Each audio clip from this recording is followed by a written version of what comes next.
Bustin' into the stage, bustin' into the hay and bustin' the door. Making nothing misses, I'm up the door.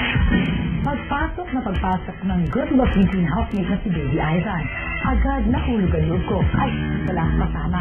Iba agad ang dating niya sa mga kasamahan. Kasi nga, sobrang gwapo niya.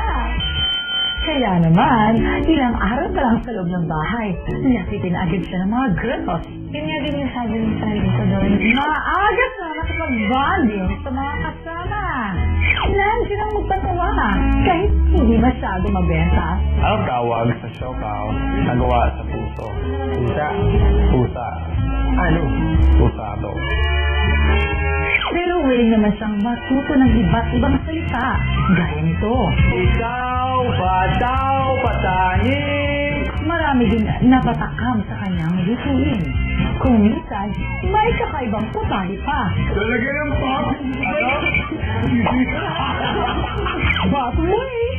Alam niyo ba na si Baby Ivan, pagdating sa kalinisan at alaga sa sarili, kakaiba! Naipakita din niya na kahit sinipitan sa niyang dila, marunong siyang magpayo ng Tagalog, lalo na sa mga kaibigan. Sana, pupunta siya sa pagkasama mo. Pero pagdating sa sayawan, hindi nulong si Baby Ivan. Maalaga din si Baby Ivan. Sabi ko lang tama ako, ano niya ba ako? Ay, gulat! Okay, sa oras ng katipitan, maaasahan.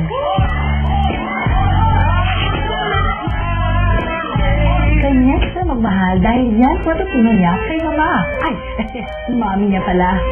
Nakita naman natin yan ang minsan siyang maging daddy kuno. Diba? Yan si Baby Ivan. Pang big six ang datingan.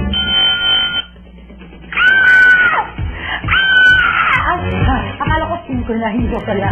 Okay. Wala naman ako sinasabi, no? Except, okay! Yes! Grabe! 3 days na lang. Pagkakasama na kami ni Baby Ivan. 3 days na lang. At magkikita-kita na tayo sa Inaris Sports Comic para sa big night. My goodness! At syempre, happy viewing kay Crystal, Celine Burgos, and Baby Rachel from Ate Josie. At gusto ko mag-hello kay Eslap at kay April na nandito ngayon. Kanina binalikan natin ang mga ginawa ni Baby Ivan sa loob ng bahay ni Kuya itong edisyon na ito. Pero ngayon naman, balikan natin ang manangyari sa bubbly family ng Cebu na si Devon. Siya si Devon. Nauna siyang pumasok sa loob ng bahay ni Kuya. Asang siyain siya. Masaya kasi, may kasama. Na-experience ko ba yung kasama. Pero mga ilang araw pa lang sa pamamalagi sa bahay, nakita na ang kanyang talento. Lalo na sa pagkanta. Favor!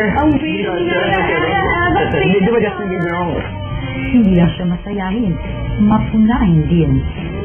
Anong masasabi mo kay Chesha nung una kayong nagkita, Devon? Ano ulit yun? Lagi po siyang nagtatanong. Parang gusto kong increase. Anyway, papalapit na ang big night, Devon. Ikaw ay siguradong kabilang na sa big six. Sa palagay namin, nakita ng taong bayan kung paano ka mag-iisang magaling na leader. Relax lang! Pwede rin follower. Pwede rin commercial model. Mabenta ka talaga, Devon. Pati sa birthday mo sa loob ng bahay, mabenta din.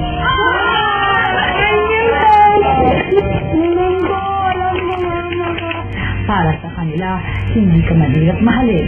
I love them so much. I'll do everything for them. Dahil dyan, ikaw ay isa na sa siguradong makakapasok sa Big Six ng Pinoy Big Brother P-Clashes 2010. Ano ba ang sekreto mo, Devon? Hi, I'm Devon. I love to sing. I know how to dance. And I know how to draw. And I'm a friendly person.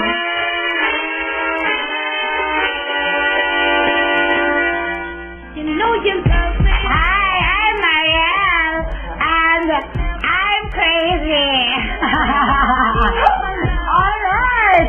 Yan naman ang mga ginawa ni Devon Devon sa loob ng bahay. Pero alam nyo, grabe talaga ang mga pagbabago ng ating vote standings. Kaya naman po, hindi dapat kayo makampante. Dapat ito-todo nyo ang pagbabote. Dahil mamayang gabi, ang final eviction night at malalaman na natin kung sino ang magiging team Big Six. Pero ano naman kaya ang saloobin ng taong bayan sa ating mga housemates? Narito, panoorin ito. Sino nga ba ang big winner mo? Si kasi mabait po siya. Kasi marunong po siya makasama. Yun lang po.